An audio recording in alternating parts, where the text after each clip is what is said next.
Olá, eu sou a professora Lu e vou conversar com você um pouquinho a respeito da prova de português da Unicamp 2021. Acompanhe comigo a correção das questões. Vamos lá, começa aqui. Vamos pegar o primeiro texto, né? Nós tínhamos aí um texto do Todorov, né?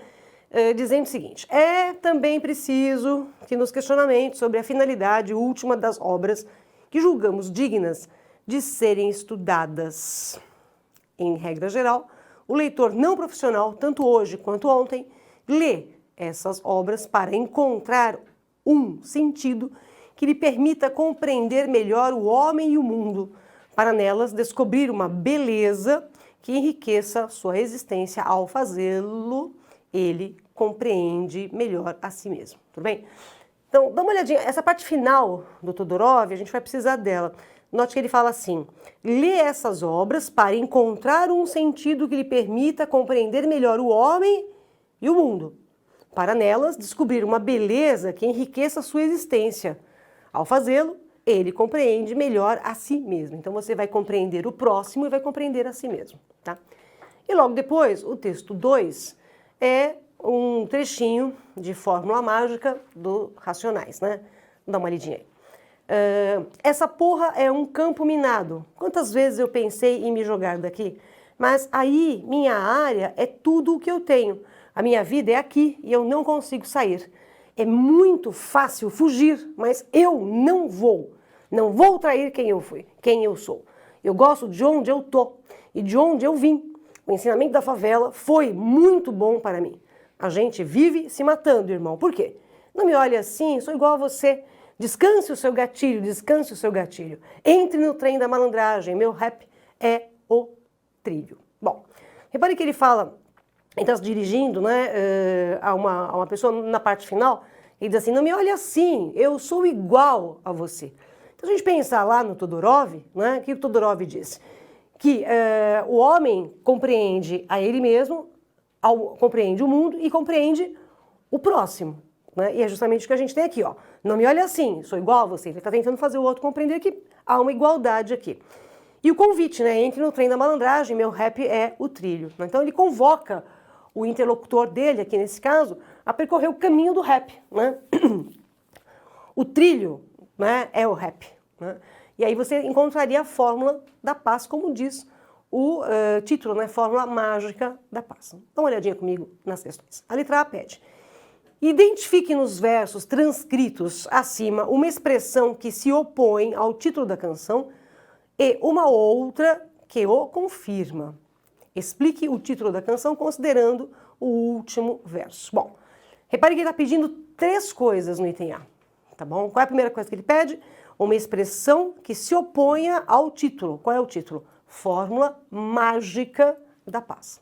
Logo no primeiro verso ele diz assim: essa porra é um campo minado. Ora, se é um campo minado, não é paz, é guerra. Tá? Então, campo minado, expressão que se opõe à paz. Ainda no item A, ele pede para você uma outra expressão que confirme o título. Né? Eu acho que o melhor aqui seria o não me olhe assim, eu sou igual a você. E dessa maneira, o que ele está fazendo? Ele está propondo justamente a paz. Né? Isso você pode encaixar com descanse o seu gatilho, descanse o seu gatilho. Quer dizer, descansar o gatilho é não atirar. Ora, se eu não atiro, é paz.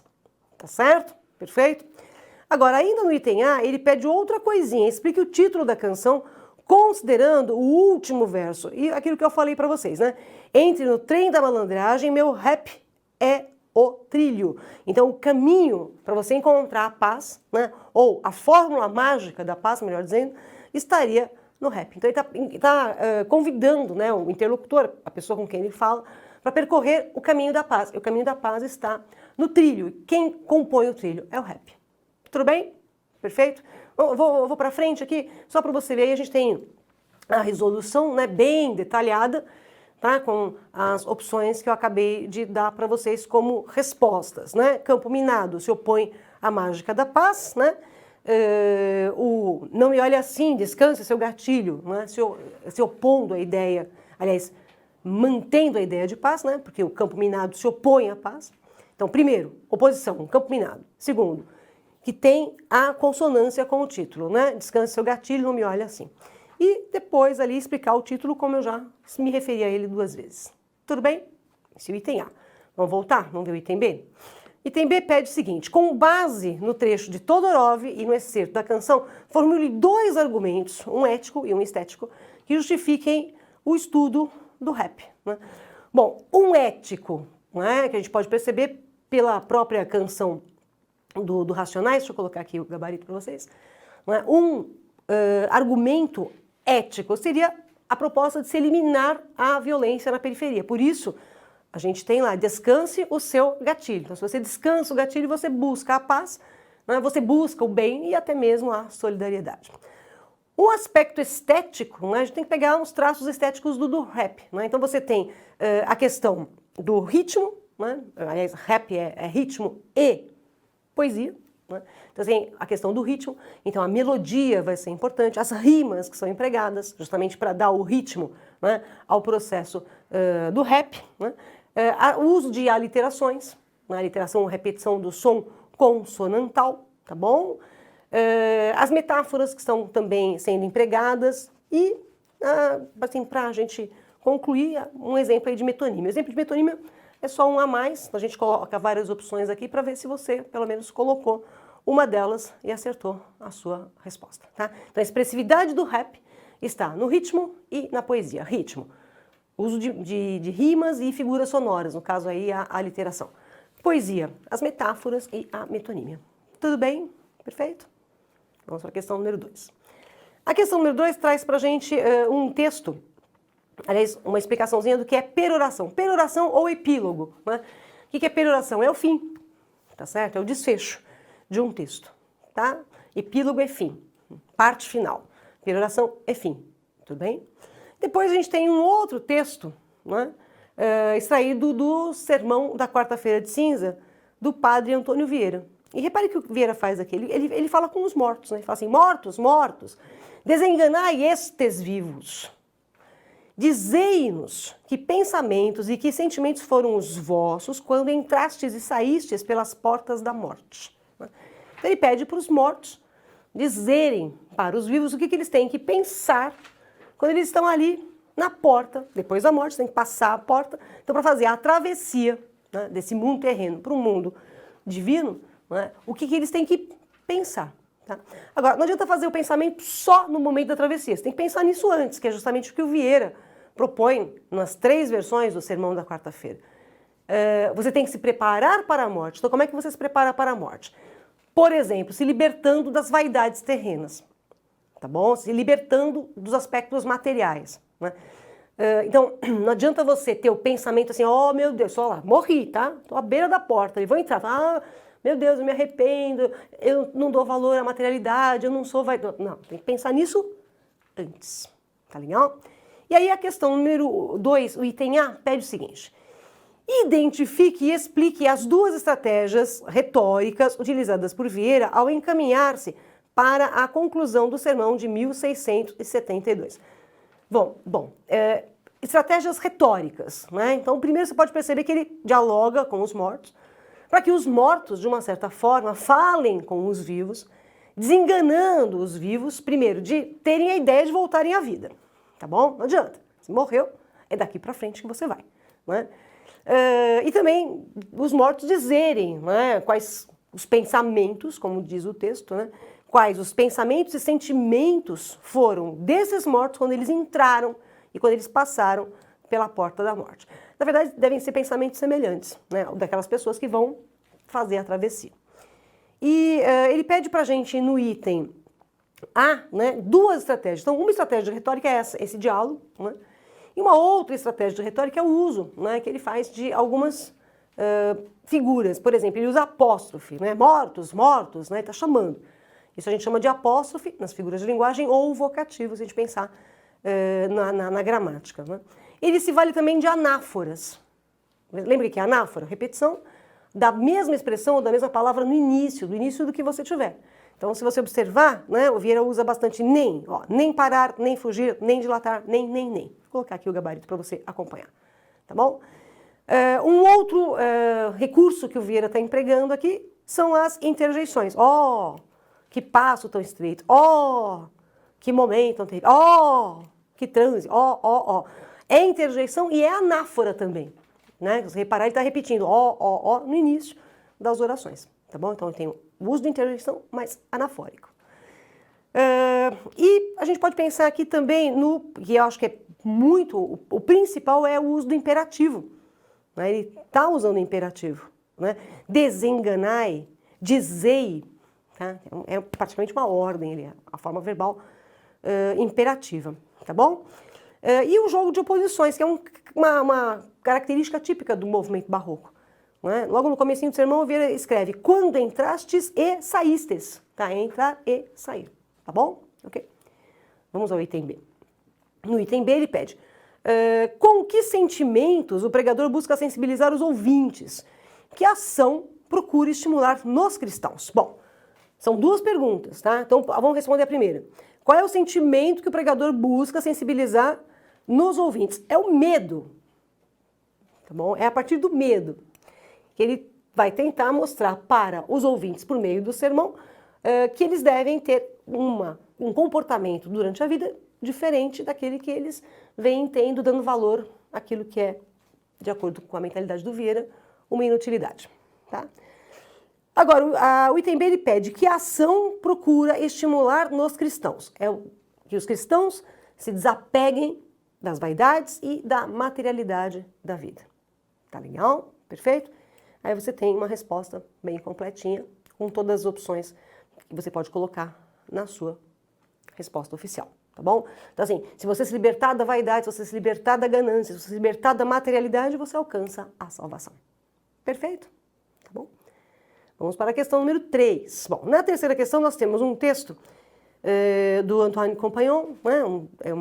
Um teórico da literatura, e ele fala, a literatura deve, portanto, ser lida e estudada porque oferece um meio de preservar e transmitir a experiência dos outros, aqueles que estão distantes de nós no espaço e no tempo. Tá? Essa parte é importante para a gente. Porque logo depois você tem um trechinho da Júlia Lopes, do romance A Falência, né, que era a leitura obrigatória. O Racionais também era leitura obrigatória e o Vieira, o Sermão da Quarta-feira de Cinza, nas suas 3 versões, também leitura obrigatória para esse vestibular da Unicamp. Dá uma olhadinha no trechinho da Júlia Lopes de Almeida. E tudo dela repugnava a Ruth. A estupidez, a humildade, a cor, a forma, o cheiro. Mas percebera que também ali havia uma alma e sofrimento. E então, com lágrimas nos olhos, perguntava a Deus, ao grande Pai misericordioso, por que a criara, a ela, tão branca, tão bonita, e fizera com o mesmo sopro aquela carne de trevas, aquele corpo feio da Sancha imunda, que reparasse aquela injustiça tremenda e alegrasse em felicidade perfeita o coração da negra. Sim, o coração dela deve ser da mesma cor que o meu, cismava a Ruth. Então, Ruth está se referindo aqui a Sancha é uma ex-escrava, né? Ficou bem evidente para a gente que ela é uma ex-escrava, mesmo que você não tivesse grande conhecimento do livro, dá para você notar a referência aqui a Sancha ser negra, né? Você tem claramente, né, essa ideia quando ele coloca para a gente que ela tem traços, né, negros, mas não é só esse problema. O problema é que a Ruth ela é apresentada aqui como uma mulher, né, que tem características como estupidez, humildade, cor, forma e cheiro, né, são traços negativos. De acordo com a Ruth, a Sancha teria esses traços. Né? Na verdade, a Sancha que é estúpida, que é humilde, que é de cor, né, que tem a forma e o cheiro, que são repugnantes. Tá bom? Mas mesmo assim, a Ruth acha que a Sancha tem uma alma, né, e deve ter alguma coisa, né, que seja semelhante a mim. No caso, é o coração. Vamos nos lembrar que o livro ele foca aqui a questão do preconceito racial, né? A Ruth é a ex-escrava que sofre o preconceito claramente, né?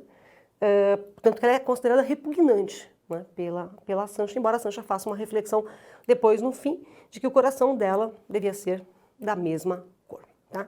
Bom, vamos dar uma olhadinha no item A. Identifique duas palavras do texto de A Falência que marcam a tensão entre matéria e espírito. Explique como essa tensão é vivida pela personagem. Então, as duas palavras que dão a ideia de matéria e espírito seria matéria, o corpo, e espírito, a alma. Só tem que tomar um pouco de cuidado. Alma vem no texto antes de corpo, tá? A alma está na segunda linha, né? E o corpo estaria na terceira linha da sua prova, né? Pensando na disposição da sua prova. Então, seriam as duas palavras que dão essa ideia de oposição. Bom, e aí ele pede, explique como essa tensão é vivida pela personagem. Qual é a grande tensão? Ruth, branca, Ruth, bonita, ela não é branca, ela é tão branca, ela é tão bonita, quer dizer, ela é muito mais bonita que o padrão, tá? Ela é muito mais branca, né, até mesmo do que o padrão, e em relação a Sancho, ela é realmente muito branca, tá? E, justamente, é a partir desse jogo de oposições, né, que a gente tem a referência à ideia de Ruth, uma ex-escrava, mesmo vivendo num tempo, né, que, obrigatoriamente, a abolição se faz, o Brasil vive a República, mas, assim, são situações políticas, são situações que não se resolvem imediatamente, né? A abolição dos escravos ela foi proclamada, a princesa Isabel assinou a abolição dos escravos, mas não foi no dia seguinte que toda a visão preconceituosa em relação aos escravos se desfez. Se a gente pensar que, infelizmente, até hoje nós temos pessoas que têm pensamentos como este que está exposto aqui no livro, e ele está exposto no livro para quê? Justamente para despertar, né, fazer um alerta em relação ao preconceito, que na época era muitíssimo forte, mas que hoje, a Unicamp colocou, né, na prova esse trechinho justamente para destacar que hoje ainda há fortemente o preconceito, tá bom? Vamos dar uma olhadinha na resposta aqui, né? O núcleo da tensão entre matéria e espírito aparece com as palavras corpo e alma, tá? Corpo é matéria, alma é o espírito, né? E as relações aqui com relação à escravidão e à discriminação cruel que se fazia ou se faz ainda, repito, infelizmente, em relação aos negros, tá bom? Vamos dar uma olhadinha na letra B? Letra B pede, relacione as duas últimas linhas, nada disso, relacione as duas últimas frases da passagem do romance com as reflexões de Compagnon, considerando as condições de trabalho da sociedade brasileira do final do século XIX. Vamos voltar lá no Compagnon? Vamos lá? Vou voltar. Acompanha comigo. Vamos voltar no texto do Compagnon. Olha só o que ele diz. A literatura deve, portanto, ser lida e estudada porque oferece um meio de preservar e transmitir a experiência dos outros, aqueles que estão distantes de nós, no espaço e no tempo. Então, para que serve a literatura? Serve para ser lida, estudada e oferecer um meio de quê? De transmitir, preservar experiências, tá bom? Que estão distantes de nós, mas que de uma certa maneira a gente ainda aplica aos nossos tempos, aos nossos dias. E aí a questão justamente do preconceito. Vamos dar uma olhadinha no item B. Relacione, portanto, as duas últimas frases da passagem do romance com as reflexões de Compagnon, considerando as condições de trabalho na sociedade brasileira ao final do século XIX. Qual era a realidade brasileira no final do século XIX? Vamos pegar aqui o gabarito da B. Né? Você tem a abolição da escravatura, tá? Os reflexos da abolição, você tem a proclamação da República, né? Os reflexos da proclamação da República, mas principalmente a abolição. A abolição traria, né, a possibilidade de respeito, traria a possibilidade de nós aprendermos alguma coisa e mudarmos o comportamento. Né? É claro que entre a realidade e a teoria há uma grande distância, né? Na teoria, a abolição liberta e iguala todos os escravos, pensando-se na relação deles com os brancos. Na teoria é isso. Na prática, não é isso que acontece. Tá certo? Tudo bem? Beleza? Vamos para a questão... Peraí, deixa eu pegar aqui. Aí a gente tem o gabarito, né? Vamos lá. Agora para a questão número 4. Tá? Na questão número 4, a gente tem aí uma imagem, né? Em que nós temos a Regina Casé com a filha dela, né, a Benedita, e abaixo dessa imagem nós temos o verbete capacitismo, substantivo masculino, termo usado para descrever a discriminação é a opressão contra pessoas com deficiência, que abrange desde a acessibilidade até a forma como a sociedade trata essas pessoas. E logo depois, você tem um texto, né, da Regina Casé, né, foi uma fala da Regina Casé, em que, aliás, foi publicado no Instagram, em que ela fala assim: essa aqui é a Benedita, minha filha. Ela tem uma perda auditiva severa. Ela teve essa perda quando era muito bebezinha, desde então eu vi que as pessoas têm muita dificuldade de se comunicar com ela. Ficam agoniadas quando percebem que ela não escuta ou que usa aparelho.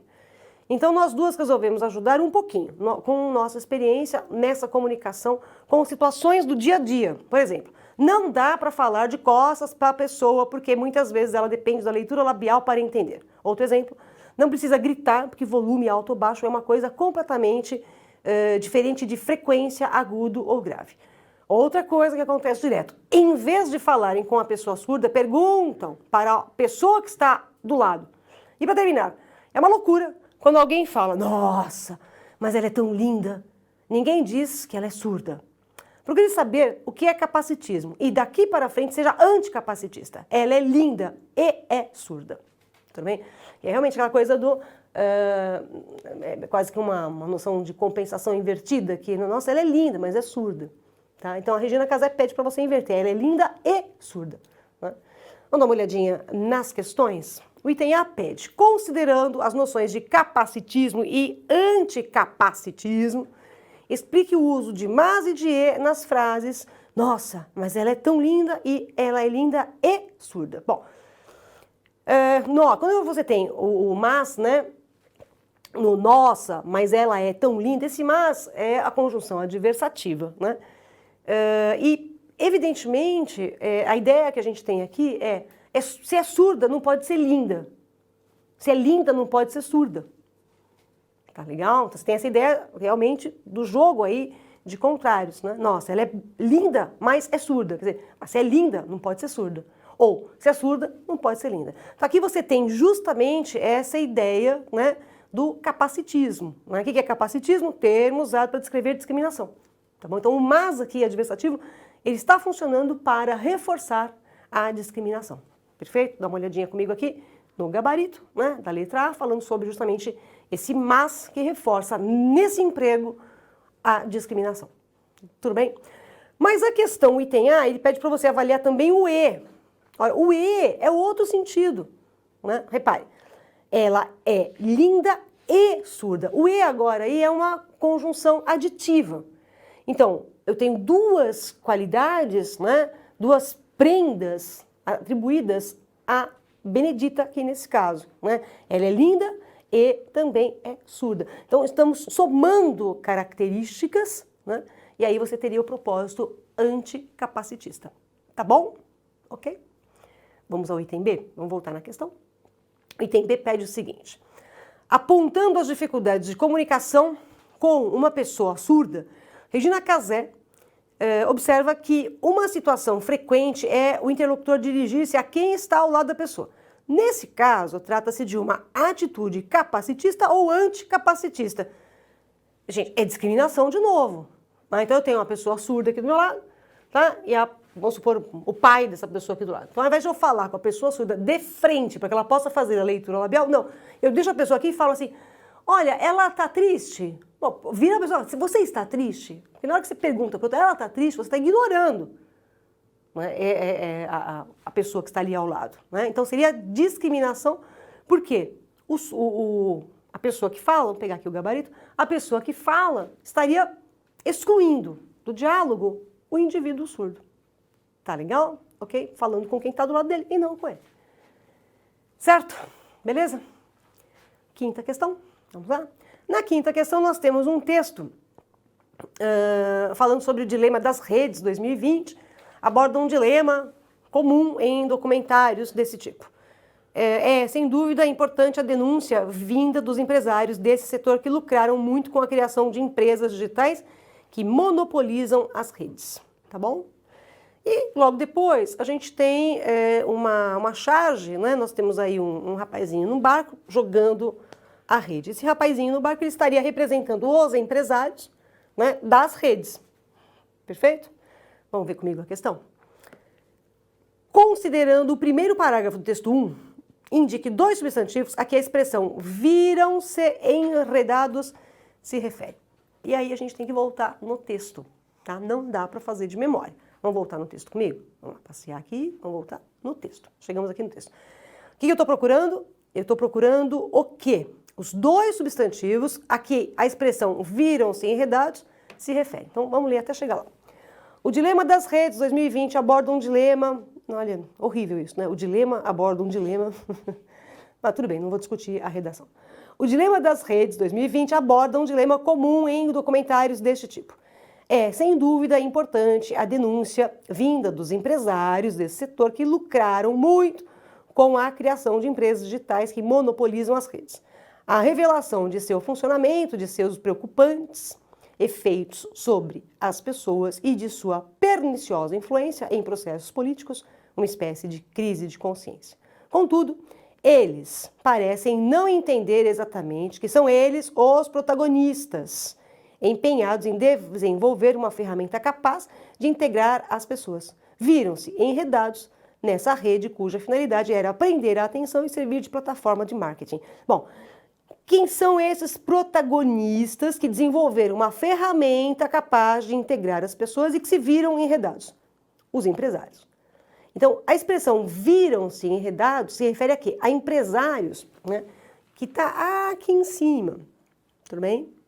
E esses empresários são retomados onde? Justamente quando o texto emprega a expressão ou emprega aqui os protagonistas, tá bom? Então, os empresários e os protagonistas, os mesmos indivíduos, é que se viram enredados. Perfeito? Tá bom? Vamos dar uma olhadinha no gabarito lá, da alternativa A. Ah, cadê gabarito? Aí. O verbo da oração, viram-se enredados, refere-se a empresários e protagonistas. Tá bom? Perfeito? Tem que voltar no texto, não tem jeito, tá? Vamos ao item B. O item B pede o seguinte. Considere a charge, texto 2, e com base na finalidade das ferramentas discutidas no primeiro e no segundo parágrafos do texto, explique por que o dilema não é a rede. Não, o dilema não é a rede. O dilema é o seguinte, é que os empresários, né, eles acabaram criando ferramentas a partir das quais dados são coletados, né, e são usados. Esse é o dilema que a gente tem.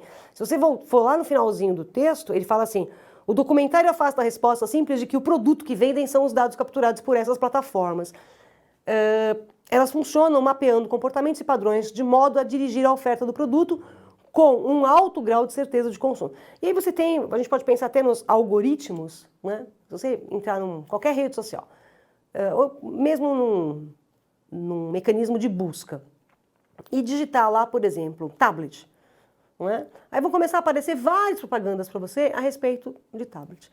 Isso na verdade, um uso dos seus dados, né? Nós temos, inclusive, só para ilustrar, nós temos uma lei, né, que foi colocada em prática no finalzinho do ano passado, que é a tal da Lei Geral de Proteção de Dados, a LGPD. Né? Para que serve essa LGPD? Justamente para impedir que os dados, né, que você coloca, às vezes, na internet, ou que você coloca, você vai fazer uma compra, você coloca o seu CPF, que esses dados não sejam usados pelas empresas, né, inadvertidamente. Quer dizer, você que tem que liberar os seus dados. Então, o dilema aqui que os empresários acabam, na verdade, enfrentando, não é obrigatoriamente da rede. É que eles querem, com os dados que eles coletam dos usuários por meio das redes, se valerem desses dados para usá-los em benefício próprio. Tá bom? Perfeito? Sexta questão. Vamos lá. Sexta questão, nós temos um texto. Aldino Vilão.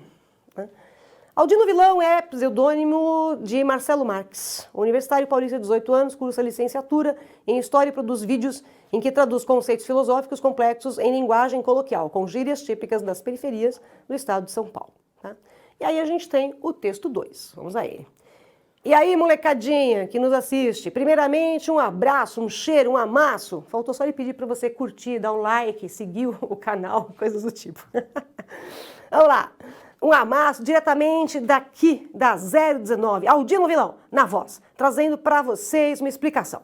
O que é democracia? Tá vendo? É muito oralizado, né? O que é democracia, né? E ele diz, para começar, vamos ver na história. Aí ele vai falar da democracia. E ele fala que a democracia surgiu na Grécia, né?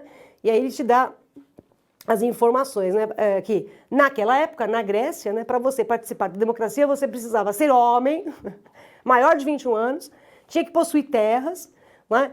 Tinha que ser cidadão ateniense e não podia ser nem mulher nem escravo. Então não é democracia. Tá? É isso que ele está dizendo. Vem lá da Grécia, mas não é democracia. Tudo bem? O que vai ser democracia é o que ele coloca abaixo, né? Aqui, ó. Mas qual que é essas ideias de democracia? Democracia é uma forma de governo onde todo mundo pode participar. Olha, se é uma forma de governo em que todo mundo pode participar, a democracia grega está furada. Não é? Vamos pensar assim, vamos usar uma gíria para ficar no clima do nosso texto aqui. Não é? Por que a democracia da Grécia está furada? Porque ela não autoriza, né, que participem da democracia grega mulheres menores de 21 anos, pessoas que não tenham terras, né, pessoas que não sejam cidadãos atenienses, tá? E pessoas que sejam escravas ou mulheres, né? Ele repete essa ideia. Então, ele está mostrando para a gente que a ideia de democracia é uma, né? A origem dela na Grécia é uma, mas o propósito democrático é muito diferente. Tá? Vamos lá. A letra A pede para você o seguinte: cite duas características da democracia grega que, segundo Aldino Vilão, a diferenciam do conceito atual de democracia, que foi o que eu acabei de comentar com vocês, né? Duas características da democracia grega, né? Você tinha que ser homem, vou pegar mais do que duas, tá? Na sua prova você deveria ter colocado só duas, tá bom? Mas vou te dar mais do que duas, que eu não sei o que você pôs lá. Pra você participar, você tinha que ser, na Grécia, você tinha que ser homem, tinha que ter mais de 21 anos, tudo bem? Não podia ser mulher, tinha que ter terras, certo? E também não podia ser escravo, tá? E assim você podia gozar da democracia, tudo bem? Então, vamos lá. Item A. Cite duas características da democracia grega que, segundo Aldino Vilão, a diferenciam do conceito atual de democracia. Né? No conceito atual de democracia, né, que é o que está abaixo no texto, é uma forma de governo onde todo mundo pode participar. Então, se todo mundo pode participar, eu vou repetir. Podem participar mulheres menores de 21, pessoas que não tenham terras, pessoas que não sejam cidadãs atenienses e nem escravas. Tá bom? Ok? E escravos, aliás. Escravos poderiam participar da democracia. Certo? Tudo bem? Vamos ao item B. Nota comigo na questão. A quem se dirigem os vocativos parça e mano? É genial isso. Vamos voltar no texto. Vamos lá. Cadê o nosso parça? Né? Bom, e aí, molecadinha que nos assiste, primeiramente, um abraço. Tal. Aí fala assim. A democracia surgiu na Grécia, cidade de Atenas, em 504 a.C., em resposta aos governos autoritários. Você é louco? Bagulho mó tempo, né? Os caras mandavam em tudo, metiam o louco. Aí os caras saíram do poder. O povo se uniu e pensou, parça, e se nós fizéssemos esse bagulho agora? E se nós mandássemos esse bagulho aí? Então, qual é o parça? Ele está falando do quê? Dos cidadãos atenienses. Então, os parças são os cidadãos de Atenas. Tudo bem?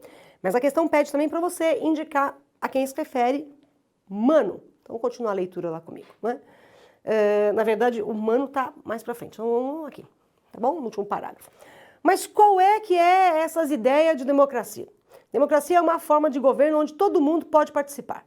Dá para todo mundo tentar fazer o seu corre e tentar progredir no nosso país, no nosso município, na nossa quebrada. Porque a democracia parte de um princípio de respeito à liberdade individual. Mas não fica só nisso, não. A democracia também acontece quando você vai lá e cobra o político. E aí, mano, cadê as escolas? Aí tá cobrando quem? O político. Então você chega pro político e fala, tá lá o político, né? E aí, mano, cadê as escolas? Esse mano, então, vai ser quem? O político. Certo? Tudo bem? Eu acho muito interessante, eu vou colocar o gabarito da B aqui para você dar uma olhada.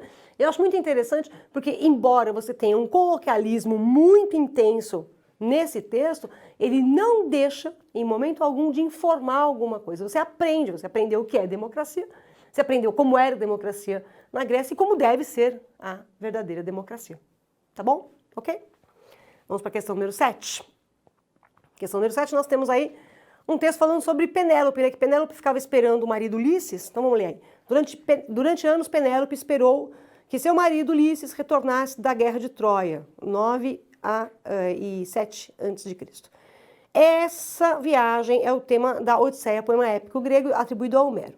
Como os anos passavam e não havia notícias de Ulisses, o pai de Penélope sugeriu que ela se casasse novamente. Diante da insistência do pai, resolveu aceitar a corte dos pretendentes, com a condição de que o novo casamento somente aconteceria depois que ela terminasse de tecer um sudário, que ficou conhecido como teia de Penélope, tela de Penélope, que serviria de mortalha para Laerte, pai de Ulisses.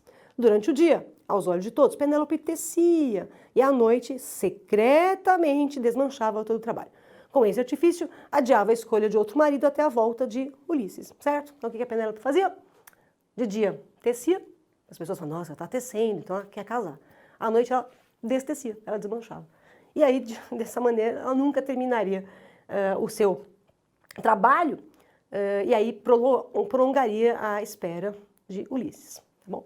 E aí a gente tem depois o texto Penélope, né? O que o dia tece, a noite esquece. O que o dia traça, a noite esgarça. De dia tramas, de noite traças. De dia sedas, de noite perdas. De dia malhas, de noite falhas. Tá bom? Vamos dar uma olhadinha comigo na questão. Como as palavras traça, na segunda estrofe, e traças, na terceira estrofe, constroem uma relação antitética no poema. Vamos voltar no poema da Ana Martins? Eu quero que palavras traça na segunda estrofe. Vamos lá, segunda estrofe. O que o dia traça, a noite esgarça. Então, o que o dia traça, executa, faz, constrói. Traçar aqui é construir. O que a Penélope construía? Era o seu tapete lá, né? A sua mortalha, melhor dizendo. Tá bom? E aí ele pede traças na terceira estrofe, né? De dia, tramas, de noite, traças. Aí, de traçar é de corroer, de roer, de destruir.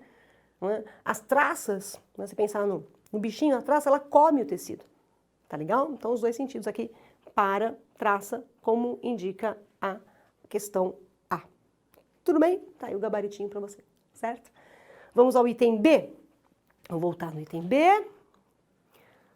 No poema, a palavra tramas remete a Penélope por duas razões. Quais são elas? Explique. Nós temos duas tramas, né, no caso. Uma é a trama no sentido do plano da Penélope. Né? Ela trama o quê? Enganar todo mundo. Enquanto todo mundo está achando que ela está, sabe, tecendo a mortalha, na verdade ela tece e destece. Então é a trama dela, né? É o plano da Penélope. Mas trama também, né, é justamente quando você pega os fios de seda e você vai... é uma trama, né? Você vai entremeando os fios, você vai bordando os fios. Né? É justamente na hora que você vai ligando um fio no outro que você constrói a mortalha. Então, trama de entremear, de fazer o tecido, e trama no sentido aí de planejar, né? Que é o plano genial da dona Penélope. Tá certo? Tudo bem? Perfeito. Vamos agora à questão número 8. Né? Nós temos um texto chamado Menimilímetros, né, de Luz Ribeiro, tá bom? E aí ele fala assim, os meninos passam liso pelos becos e vielas, os meninos passam liso pelos becos e vielas. Os meninos passam liso pelos becos e vielas. Você que fala em becos e vielas, sabe quantos centímetros cabem em um menino? Sabe quantos metros ele despenca quando uma bala perdida o encontra? Sabe quantos nãos ele já perdeu a conta? Esses meninos, tudo sem educação, que dão um bom dia, abrem até o portão, estão tudo fora das grades escolares. Nunca tiveram reforço de ninguém, mas reforçam a força e a tática do tráfico, mais um refém. Que esses meninos, sem nem carinho, não têm carrinho do barbante. Né? Reparem, o texto ele vai brincando justamente com a ideia de centímetros. Aliás, olha o título, menimilímetros. E justamente, vamos direto na questão do item A, ele pede para você, o título menimilímetros é um neologismo. O que é um neologismo? Uma palavra nova criada aqui, que funde ao menos duas palavras. Ele pede quais são as palavras que estão unidas aí. Ó, menino mais milímetros, milímetro. Então é o menino mais o milímetro. E ele pede para você transcrever versos que sintetizam o título do poema. Vamos pegar esses versos? Qual é o título do poema? Milímetros. Tá legal? Você pode perceber que os versos que sintetizam, né, essencialmente aí o nosso milímetros, né, estaria mais no fim do texto. Um aviso: quanto mais retinto o menino, mais fácil de ser extinto. Seus centímetros não suportam 9 milímetros. Né? Centímetros e os milímetros. 9 milímetros aí é a pistola 9 milímetros, né? Que é, de acordo com o texto, disparada contra o menino, por isso que ele não suporta os 9 milímetros aqui. Tá bom? Os centímetros do menino não suportam os 9 milímetros da arma. Tá bom? E o item B. Item B pede, na terceira estrofe, há um jogo de palavras. Identifique esse jogo de palavras. Né? Na terceira estrofe. Vamos voltar no texto? Cadê a terceira estrofe? Achamos, tá? Vamos lá. Esses meninos, tudo sem educação, que dão bom dia, abrem até o portão, estão tudo fora das grades escolares. É interessante, né? Ó, grades escolares. Da ideia de que estão fora das grades escolares, mas eles estarão dentro de outras grades, né? De uma penitenciária, por exemplo. Nunca tiveram, mas aqui o trocadilho é, nunca tiveram um reforço, mas reforçam o tráfico. Tá? Nunca tiveram que tipo de reforço? Eles nunca tiveram um reforço escolar. Tá? O reforço que eles não têm é um reforço escolar. Né? Mas eles reforçam o quê? Eles reforçam justamente a força do tráfico de drogas. Tá bom? Ok? Agora, no item B, ele pede, além de você identificar o jogo de palavras, ele pede para você explicar a relação de causa e consequência estabelecido por esse jogo de palavras. Bom, eles não têm reforço escolar, mas eles reforçam o tráfico. Né? Então, a falta de incentivo para a educação faz com que esses meninos entrem para a criminalidade. Né? Bem a ideia de que a educação salvaria muita gente do mundo do crime. Tá bom? Ok? É isso, tá? Fizemos aí as questões da prova da Unicamp. Eu espero que você tenha feito uma excelente prova, tá bom? Tenha gabaritado aí essa prova. E a gente se encontra uma próxima vez. Até mais. Tchau, tchau.